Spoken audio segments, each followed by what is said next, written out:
ጸሎት ማያውቅ ሰው የለም። ፕሬየር ምን እንደሆነ ማያውቅ ሰው የለም።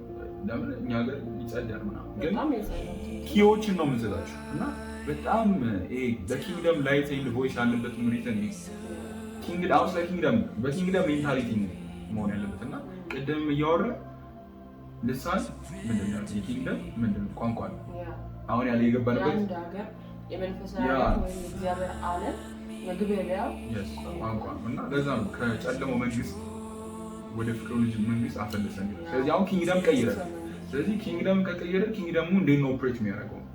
ምን አይነት ኪዎች አሉ? እና አንደኛው ላንጉጅ ኪንግደም ላንጉጅ ነው፣ ልሳን ነው አለ።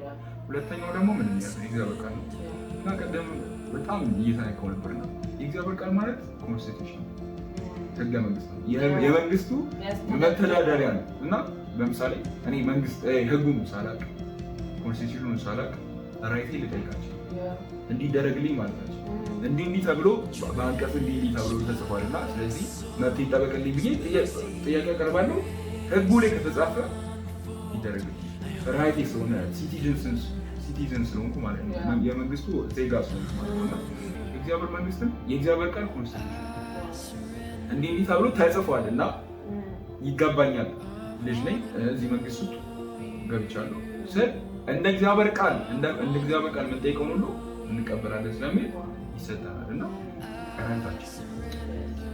ስለዚህ ኪዎችን ነው ይሰጠናቸው። አንደኛው ምን አለ? ልሳን ማለት ፕሬይ ለማድረግ፣ ሁለተኛው የእግዚአብሔር ቃል አለ፣ ሶስተኛው ፌዝ ብለን በፌዝ መጠየቅ አለ። ያ ቻይልድ ላይክ ፌዝ ደግሞ ሊኖረን ይገባል።